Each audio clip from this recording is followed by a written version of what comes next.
할렐루야. 위로의 하나님, 우리의 아버지 하나님께서 하나님께 찬양과 경배를 드립니다. 말씀을 준비하는 중에 내 백성을 위로하라 말씀하시는 하나님의 음성으로 가슴 가득하였습니다. 예수님 오직 한 분 예수 그리스도를 믿고 따르기 위해서 세상 풍조와 세상에서 따르던 모든 것들을 내려놓고 예배자로 믿음의 사람으로 살아왔으나 감당할 수 없는 질병으로 인해 신음하고 고통 가운데 있는 성도와 그 가족을 위로하라 말씀하십니다. 또 오직 믿음으로 살기 위해 말씀을 부여잡고 받은 은혜대로 살기 위해 힘쓰고 받은 직분 성실히 감당하려고 충성하며 살아왔음에도 삶의 여건은 나아지지 않고 이해할 수 없는 일들은 벌어지고 힘들고 어렵기만 하여서 때론 자식들조차도 그렇게 믿음으로 산 결과가 겨우 이것이냐고 힐난하는 그런 아픔을 겪는 성도들을 위로하라고 말씀하십니다.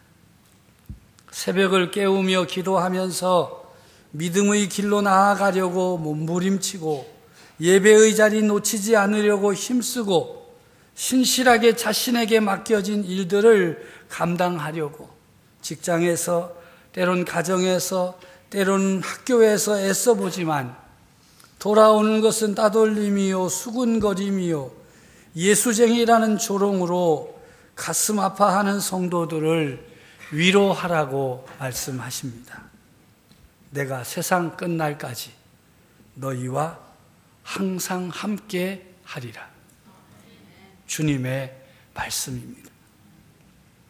사랑하고 존경하는 성도 여러분, 우리의 아버지 하나님께서 위로자요 보혜사인 성령님을 통해서 위로하시기를 원하십니다.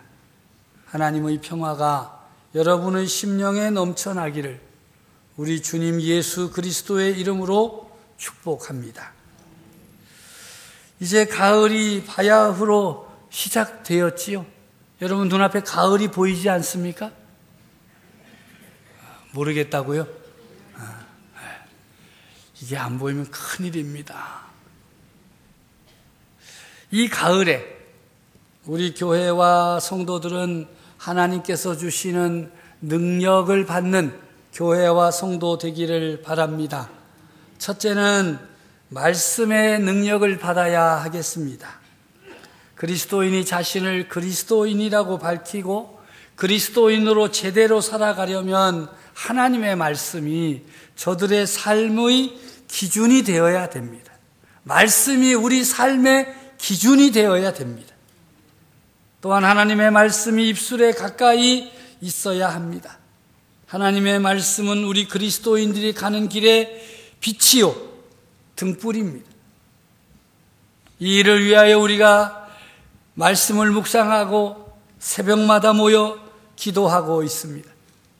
이 계절에 하나님의 말씀을 가까이 합시다. 읽고 듣고 묵상하며 암송하면서 말씀의 능력으로 체험받는 성도들 되어지기를 간절히 바랍니다. 둘째는 기도의 능력을 받아야 하겠습니다.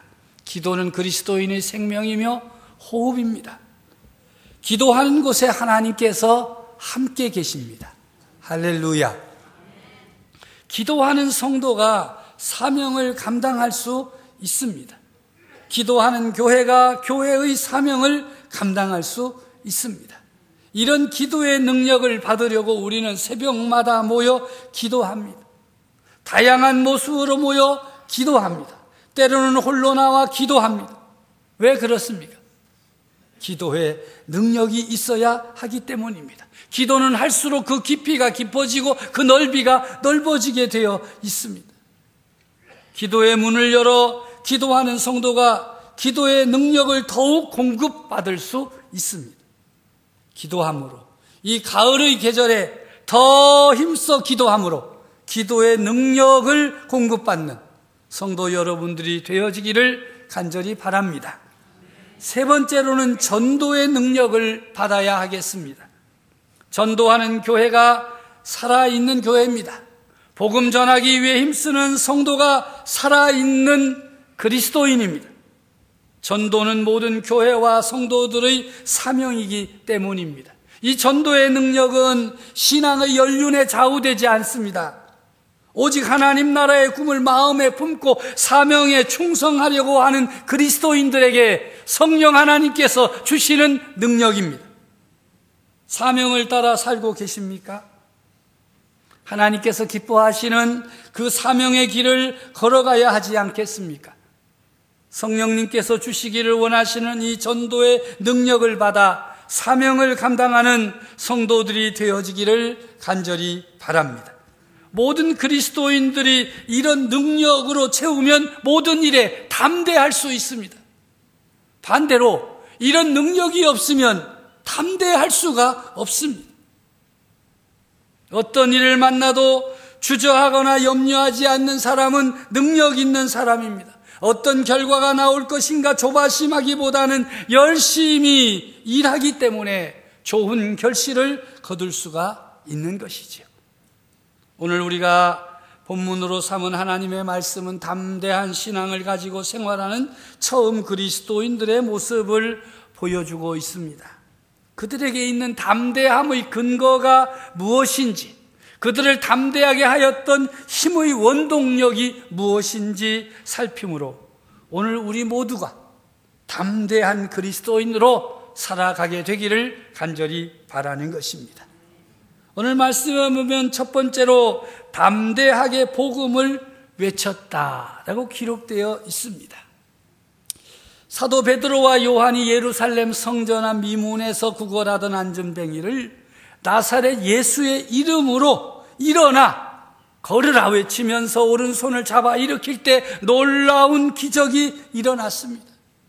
참으로 놀라운 역사인 것이지요. 그의 발과 발목이 힘을 얻고 뛰어서서 걸으며 그들과 함께 성전으로 들어가며 걷기도 하고 뛰기도 하며 하나님을 찬송하였습니다.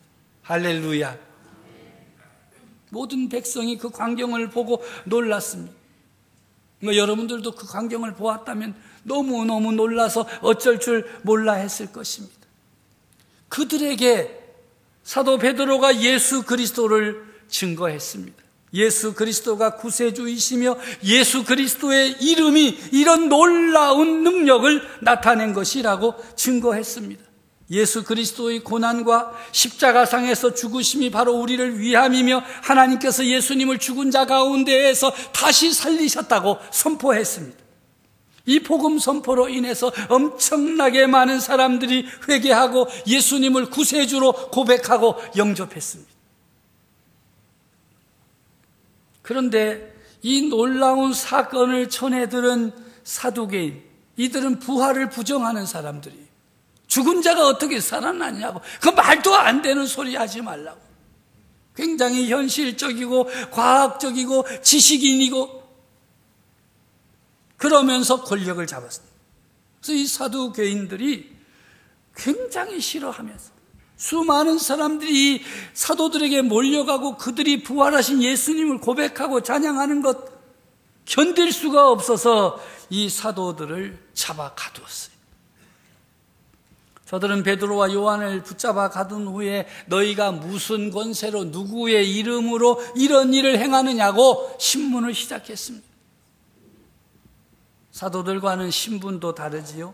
지위도 다릅니다. 권력의 자리에 있는 자들이 높은 자리에 앉아서 신문하는 것입니다. 누구의 이름으로 무슨 권세로 사람들 앞에서 그렇게 외치고 다니느냐. 이런 힘 있는 자들의 신문 앞에서 사도들은 비굴해지지 않았습니다. 오히려 다른 이로서는 구원 얻을 수 없나니 천하 인간의 구원 얻을 만한 다른 이름을 주신 일이 없다. 예수 그리스도 외에는 우리의 구원자가 없다. 선포하면서 생명의 주님이시요 부활의 주님이신 예수 그리스도를 증거하였습니다. 세상을 살아갈 때 우리들을 비굴하게 만드는 것들이 있습니다. 첫째는 권력이지요. 권력 앞에서, 힘 앞에서 너무나도 쉽게 무너집니다. 아마 검찰에서 카톡으로 문자 보내가지고 몇 월 며칠까지 출두하라 그러면 기분이 좋겠습니까? 찬양이 나오겠습니까? 뭔 일이랴. 이 권력 앞에서는 어떤 사람도 쉽게 무너지게 되어 있어요. 그들이 휘두르는 힘 앞에서 진리와 정의를 포기하고 비굴하게 되는 경우가 많습니다. 저는 그런 사람들을 탓하고 싶지는 않아요. 왜냐하면 그 모든 사람이 다 그렇잖아요. 사람을 비굴하게 만들죠. 둘째는요, 돈입니다. 돈 때문에 사람들이 얼마나 비굴해지고 치사해지는지 모릅니다. 그렇게 사이 좋다가도 돈 때문에 뭐 이게 잘 안 되면 뭐 천하의 왼수가 따로 없잖아요.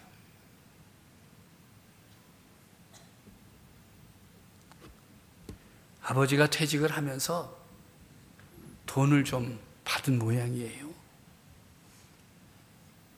아버지가 돈이 있으면 어떻게 되죠? 자식들이 뻔질나게 찾아오잖아요. 근데 이 아버지하고 어머니가 굳게 다짐을 했답니다. 절대 자식에게 주지 말자. 이거 앞으로 살아가야 되는데 절대 주지 말자고 굳게 다짐을 하고, 주변에서도 절대 그 돈 자식들에게 뭐 빌려주니 투자해니 했다간 쫄딱 망한다. 안 주면 쫄려 죽고 주면 굶어 죽고, 그러니 차라리 그냥 안 주고 어떻게 버텨봐라.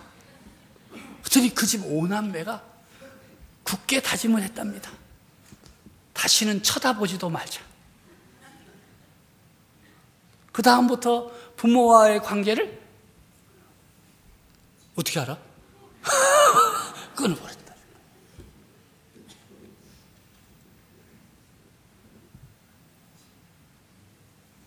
근데 사람이 오래 뭐 계속 살 수는 없잖아요. 돌아가셨대요. 아무도 안 오더래요. 돈 때문에. 돈 안 줬다고. 부모 자식도 돈 때문에 이렇게 의의가 나는데, 세상에서는 오죽하겠습니까? 그러니까 돈 때문에 비굴해. 나 혼자 먹고 살라 그러냐, 뭐, 또 가족도 돌봐야 되고, 돈을 벌어야 돼. 전 또 돈 때문에 비굴해지는 사람 뭐라 그러고 싶지 않아요. 다 그렇잖아요? 여러분 안 그래요? 셋째로 쾌락이에요. 요즘 마약이 우리나라에 자꾸 이렇게 번져나가고 있어요. 쾌락, 또 도박. 이런 것에 사로잡히게 되면 사람들은 자신의 모습을 잃어버립니다. 좀 더 강한 쾌락을 위해서 비굴한 행동을 서슴지 않고 행동하는 것이. 넷째는 성공 때문에 비굴해지는 사람들이 많이 있습니다. 출세하려고 말이죠. 사람들은 출세하기 위해서 산다고 할 정도로 이 성공지상주의의 삶을 살고 있습니다. 출세하려고 아부도 하고 아첨도 하고 뇌물도 쓰고, 이 올무에 걸려들면 사람이 비굴해집니다. 요즘 이런 경우에 해당한다고 비난받는 많은 사람들이 정치판에 가득하지요. 전 뭐 그 사람들 보고 욕하지 않아요. 원래 그러니까 권력을 잡아보려고, 출세해 보려고 서로를 향하여 천하에 없는 나쁜 사람이라고 몰아붙이고 비난하고.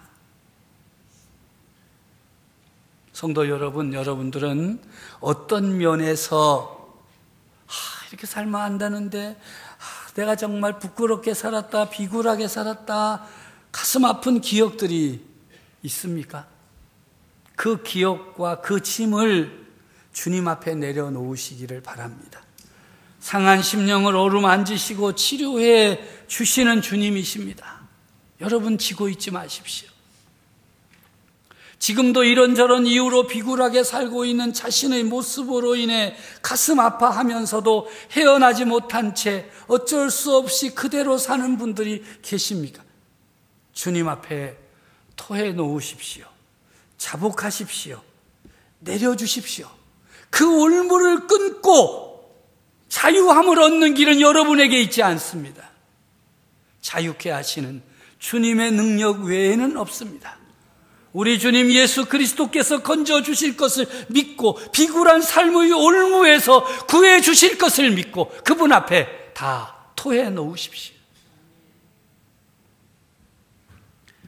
오늘의 말씀은 우리에게 힘센 자들 앞에서 핍박과 협박 앞에서 비굴해지지 않고 담대하게 복음을 외친 사도들의 모습을 보여주면서 너희도 이 길로 오라고 따라오라고 말씀하십니다. 사도들에게는 두 가지의 힘이 있었기에 담대할 수 있었습니다. 하나는 성령의 충만함입니다. 다른 하나는 믿음의 확신이었습니다. 저들은 예수님을 한때 부인했습니다. 저들은 한때 예수님을 피해서 도망쳤던 사람들입니다. 그러다가 부활의 주님을 만난 후에 이제는 변치 않는 믿음의 확신을 갖게 되었습니다. 그래서 그들이 담대하게 위협과 협박을 받고 그 협박하는 자들에게 매달려 비굴하게 무릎을 꿇지 아니하고 오히려 다른 이로서는 구원 얻을 수 없다. 우리가 보고 들은 것을 말하지 않을 수가 없다. 너희 말을 듣는 것이 하나님의 말씀 듣는 것보다 옳은가 판단하라. 당당하게, 담대하게 직면하였던 것입니다. 사도들이 힘 있는 자들의 핍박과 위협을 받을 때에 그것을 핑계로 복음을 전하는 일을 중단할 수 있었을 것입니다. 이렇게 힘들고 어렵고 옥에 갇히고 잘못하면 죽을 수도 있는데 좀 멈춰보자. 한 걸음 뒤로 물러가 보자. 그리고 이렇게 생각할 수도 있습니다.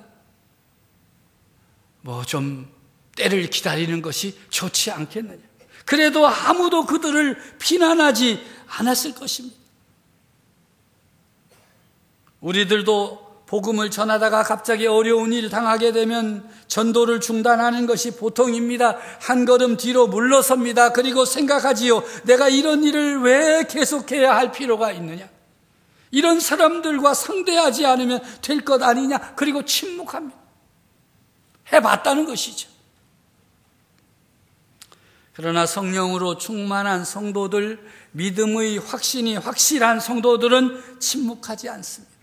오히려 더 한 걸음 나아가 예수 그리스도 주님을 전파하는 것입니다. 어떻게 해야 주님을 전파하고 복음을 선포하고 어떻게 하여야 한 영혼이라도 하나님께로 돌아오게 할 수 있는가? 더 매달려 기도하고 더 능력을 구하고 더 담대함을 구하는 것입니다. 이렇게 담대하게 예수 그리스도를 증거하는 제자들을 사두개인들은 놓아줄 수밖에 없었습니다. 훈련한 사도들, 모여있는 성도들을 찾아가서 그동안의 일을 설명했습니다. 얼마나 사람들이 걱정했겠어요. 베드로와 요한이 잡혀갔으니 이제 우리 큰일 났다. 우리 어떻게 해야 되느냐 걱정하고 있는데 베드로와 요한이 돌아왔어요. 얼마나 좋았겠습니까? 베드로와 사도가 그 상황을 다 이야기했어요. 협박하고 우리를 위협하고 공갈했지만 우리는 다른 이로서는 천하 인간 중에 구원 얻을 만한 이름이 없다. 오직 예수 그리스도밖에 없다라고 당당하게 선포하고 왔다.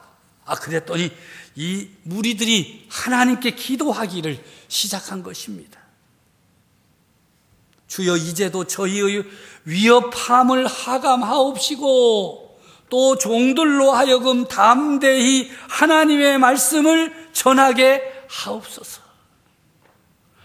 수고했다고 고생했다고 이렇게 좀 쉬라고 그리고 그 위험한 자리에 나가지 말라고 이렇게 좀 쉬게 해야 되는데 그들의 기도가 뭡니까? 종들로 하여금 담대히 하나님의 말씀을 전하게 하옵소서. 죽음의 자리, 위협의 자리, 환난의 자리로 내모는 기도예요. 예수 믿는 사람 참 냉정한 것 같아요. 가야 할 길은 가야 하는 것입니다. 이왕 시작하였으니 그들이 위협을 당하고 옥에 갇히고 다시 풀려났지만 그럼에도 불구하고 담대히 하나님의 말씀을 전하게 하옵소서. 기도를 마칠 때 놀라운 일이 일어났습니다. 하나님의 응답이 임한 것입니다. 31절의 말씀입니다. 함께 읽습니다. 빌기를 다하며 모인 곳이 진동하더니 무리가 다 성령이 충만하여 담대히 하나님의 말씀을 전하니라. 아멘. 베드로와 요한뿐만 아니라 함께 기도하던 무리들이 성령이 다 충만하여지고 담대히 하나님의 말씀을 전하게 되었다. 사람들에게 위협을 당하고 핍박을 받는 상황 속에서도 제자들이 계속해서 소리를 높여 하나님의 사랑과 은혜와 구원을 전할 수 있었던 것은 그들이 엎드려 기도하였기 때문입니다. 배후에서 기도하는 성도들이 있었기 때문입니다. 기도하던 그들에게 성령님께서 충만하게 임하였습니다. 저들은 성령의 충만함을 힘입어 핍박과 위협이 기다리고 있는 곳으로 나아갔습니다. 담대하게 복음을 전파하기 시작하였습니다. 핍박을 당하거나 협박을 당하고 폭력의 피해자가 될 때 비굴해지고 피해보려고 애쓰는 것이 사람의 본능입니다. 그러나 우리가 고난의 상황 속에서 주님께 엎드리면 주님께서 나를 붙잡아 주시고 성령으로 충만케 하십니다. 비굴해질 수밖에 없는 상황 속에서 넘어지지 않고 오히려 복음을 더욱 담대하게 전할 기회로 삼아 하나님의 사랑을 외쳤던 우리 믿음의 선배들을 주목합시다. 우리도 무릎을 꿇고 일심으로 하나님께 기도하여야 합니다. 천지의 주관자이신 하나님, 우리의 연약함과 나태함 그리고 어려운 형편을 살펴주옵소서. 우리로 하여금 담대히 하나님의 말씀을 전파하게 하여 주옵소서. 담대하게 하나님의 말씀을 따라 살아가게 하옵소서. 복음을 전하던 사도들이 옥에 갇히는 핍박이 왔음에도 예수 그리스도의 복음을 막을 수는 없었습니다. 담대하게 복음을 전하는 이들로 인해 복음의 역사, 구원의 역사는 더욱더 강하게 일어났습니다. 누가 하나님 나라에 밝아오는 새벽을 막을 수 있겠습니까? 하나님은 오히려 환난과 핍박 중에서도 하나님께 매달려 기도하는 사람들을 통해서 하나님의 나라 거룩한 새벽을 밝게 하신 것입니다. 우리도 이처럼 고난의 역사 속에 있으면서 여전히 주님을 사랑하고 담대하게 사명을 감당할 때 세상 사람들이 우리가 전하는 복음, 예수 그리스도의 십자가 복음과 부활의 복음을 받아들이게 될 것입니다. 그러므로 우리는 일치단결하여서 기도하며 간구하고 엎드려 기도하고 부르짖어야 할 것입니다. 주여 우리에게 담대한 믿음을 주옵소서. 주여 우리로 담대한 믿음으로 살게 하옵소서. 엎드려 기도할 때마다 담대한 믿음을 주시옵소서. 기도하며 간구함으로 성령의 역사가 여러분 삶 속에 10년 가운데 충만하기를 간절히 바랍니다.